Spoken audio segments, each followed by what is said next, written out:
Para estudar o movimento, precisamos utilizar os conceitos de espaço e tempo. Com o conceito de espaço, nós podemos estabelecer um sistema de referência e, a partir desse sistema de referência, localizar um objeto em relação a esse sistema. E, claro, precisamos também saber o instante que esse objeto ocupa essa posição, por isso também a noção de tempo. Existem basicamente três tipos de movimento que compõem o movimento geral de um corpo qualquer. Um objeto pode, ao mesmo tempo, transladar, rotacionar e vibrar, porém nós podemos estudar esses movimentos em separado e depois fazer uma espécie de concatenação dos três movimentos para descrever o movimento geral. Nesta seção, nós vamos nos preocupar somente com movimentos de translação. O nosso modelo de análise é o seguinte: vamos considerar objetos em que as dimensões não vão influenciar na abordagem que faremos. Podemos definir o que chamamos de partícula. Então, partícula é um objeto no qual as suas dimensões não influenciam na análise. E vamos estudar o movimento ao longo de uma reta, ou seja, o movimento tem uma única dimensão. Então vamos supor que eu tenho aqui um carrinho que eu quero analisar o movimento desse carrinho. A primeira coisa que eu vou fazer é estabelecer um eixo X como nosso sistema de referência. Como eu estou tratando de movimento em uma dimensão, o eixo X será a dimensão a ser considerada. Adoto aqui um ponto como origem. À direita dessa origem eu tenho os valores positivos. Veja que o eixo X está orientado para a direita. Então, à direita de 0 eu tenho os valores positivos. E à esquerda eu tenho os valores negativos no nosso sistema de coordenadas, ou seja, no eixo X, que é o sistema de coordenada adotado. A partir dessas marcações do eixo X, eu posso localizar o objeto num determinado ponto e, claro, eu também preciso saber em que instante ele está nessa posição. A noção de partícula nasce do princípio de que, se as dimensões do carrinho ou do objeto a ser analisado não vão influenciar no cálculo, eu posso simplesmente considerar esse objeto como uma partícula e estudar o movimento da partícula como se ela representasse, na verdade ela representa o objeto em questão. Por exemplo, se eu quero estudar o movimento de um carro numa avenida, eu não preciso saber as dimensões do carro para fazer isso. Em geral, não. Então eu posso simplesmente considerar o carro como um pontinho, uma partícula, ou também chamado de ponto material, se deslocando na avenida, o que representa o movimento do carro. A primeira coisa que devemos definir é a posição do objeto. Como já vimos, a posição ela é definida levando-se em consideração um sistema de referência, no caso aqui um eixo X. Então eu tenho aqui um carrinho em diferentes posições no nosso sistema de coordenadas. Essas posições são ocupadas em instantes distintos. Eu posso fazer um registro gráfico das posições em função do tempo, ou seja, em diferentes instantes eu tenho o carrinho ocupando diferentes posições aqui no caso. Por exemplo, na posição A, o ponto A tem coordenada xa igual a 30 metros. No instante, TA igual a 0. Posteriormente, no ponto B, a posição muda para 52 metros, no instante TB, 10 segundos. Na posição C, 38 metros, no instante TC igual a 20 segundos, eu vou marcando aqui no gráfico. No instante TD igual a 30 segundos, o objeto passa na origem. Veja que ele está aqui na origem do eixo X. A posição é menos 38 metros. Veja que agora negativo indica que ele está à esquerda do ponto adotado como origem. E por fim, uma posição F igual a 52 metros no instante TF, 50 segundos. Vimos que a posição do carrinho está mudando no decorrer do tempo. Nós afirmamos que o carrinho está em movimento. Uma grandeza importante que está associada ao movimento é a velocidade média, que é definida como sendo a razão entre a variação da posição x, também chamada de deslocamento, no dado intervalo de tempo, ΔT. O deslocamento é calculado fazendo a diferença entre a posição, que eu estou chamando aqui de posição final, ou seja, xf, menos a posição inicial xi, dividido pelo intervalo de tempo, que é o instante final, tf, menos o tempo inicial, ti. Eu chamo de fi no intervalo analisado.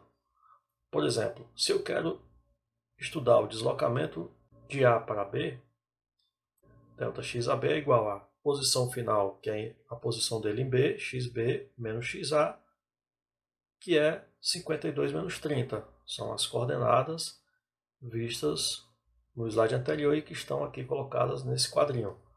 Então, de A para B, o carrinho se deslocou 22 metros.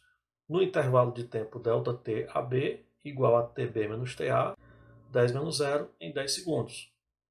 Então, a velocidade média será ΔX dividido por ΔT, 2,2 metros por segundo. Vamos analisar o deslocamento de C para F. De C para F. Eu tenho aqui a velocidade média já calculada diretamente. Será o deslocamento xf menos xc, ou seja, menos 52 menos a coordenada do ponto xc, que está registrado aqui como 38 metros, dividido pelo intervalo de tempo em que ocorreu esse deslocamento. Ele estava na posição xc no instante tc igual a 20 e foi parar na posição xf no instante tf igual a 50 segundos. Então, 50 menos 20, 30 segundos. Fazendo esse cálculo, menos 80 sobre 30, menos 2,67 metros por segundo. Veja que no primeiro caso, de A para B, a velocidade média deu positiva. Isso quer dizer que, no caso do deslocamento de A para B, o móvel se deslocou a favor da orientação da trajetória ou da orientação do eixo X, cujas posições crescem da esquerda para a direita. No deslocamento CF, veja que o carrinho se desloca de C para F, que é contrário à orientação do eixo X, ou seja, contrário ao sentido crescente dos valores referentes às posições, às marcações do eixo X. Então, o sinal da velocidade diz algo a respeito do sentido do movimento, levando-se em consideração o referencial adotado. Se a velocidade é positiva, o móvel se desloca a favor da orientação da trajetória. Se a velocidade é negativa, isso quer dizer que o móvel se desloca contrário à orientação a uma orientação adotada para a trajetória. Quando nós calculamos a velocidade média, nós levamos em consideração um intervalo de tempo ΔT. Por isso o termo média, porque eu estou calculando a velocidade num dado intervalo de tempo. Então tem uma média do valor do que acontece entre dois instantes. Muitas vezes em física, nós precisamos saber informações do que acontece a cada instante. Por isso o termo velocidade instantânea, ou seja, a velocidade do objeto, da partícula, a cada instante. A definição de velocidade instantânea leva em consideração o seguinte. Veja que ΔX sobre ΔT é a velocidade média.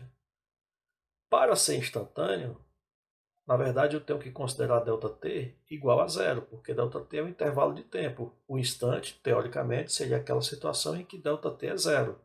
No entanto, ΔT está no denominador, ele não pode ser zero.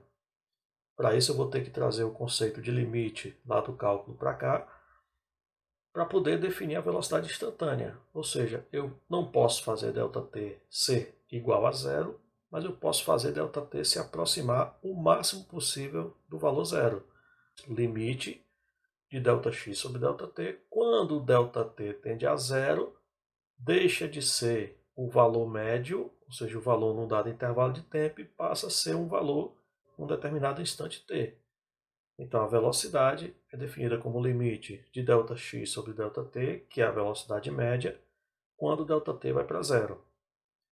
Lá do conceito de cálculo, isso aqui, esse termo, de certa forma, está associado à definição de derivada, ou seja, a derivada da posição x, da função posição x, em relação ao tempo. Derivada significa taxa de variação. Então veja que a velocidade ela é a taxa de variação da posição no tempo. Claro que se a posição não está mudando, isso quer dizer que a velocidade vai ser zero. Se o objeto não está se movimentando em relação a um dado referencial, sua posição é fixa. Ou seja, x é constante. E a derivada de uma constante, ela é zero. Então, a velocidade é a taxa de variação da posição, que é a derivada de x em relação a t. De modo análogo à velocidade média, podemos definir também uma grandeza chamada aceleração média. A aceleração é a grandeza física responsável pela variação da velocidade. É ela que está associada à variação de velocidade. E a aceleração média é ΔV dividido pelo intervalo de tempo em que ocorre esta variação. Novamente, variação de velocidade, velocidade final menos a inicial, dividido por tempo final menos tempo inicial, no intervalo analisado. Podemos definir também uma aceleração instantânea, que eu vou chamar de A, que, novamente, de modo análogo à velocidade instantânea, é a aceleração média, ΔV sobre ΔT. Quando eu faço ΔT tender para zero, eu tenho a aceleração a cada instante, a aceleração instantânea. Veja agora que esse limite aqui está associado, define de certa forma, a derivada da função velocidade no tempo. Então aqui está, dv dt. Ou seja, como a derivada, relembrando que a derivada é a taxa de variação da função em relação à variável t, a aceleração é a taxa de variação da velocidade no tempo. Se a velocidade não está variando, ou seja, se ela é constante, essa derivada é zero, significa dizer que para um movimento com velocidade constante, a aceleração é nula. Então, daqui os principais pontos que vocês devem ficar atentos são que a velocidade é a derivada da função posição e a aceleração é a derivada da função velocidade em relação ao tempo. Veja o seguinte, se a aceleração é a derivada da posição no tempo, eu vou fazer o seguinte, v, vamos ver, lembrar que v é dx dt. Então eu vou substituir aqui esse vzinho por dx dt. Então veja que em relação à posição, para calcular a aceleração eu faço o seguinte, derivo a posição uma vez, encontro aqui uma função e derivo novamente, o que corresponde a derivar duas vezes a posição x. Então dizemos que a aceleração é a derivada segunda da posição.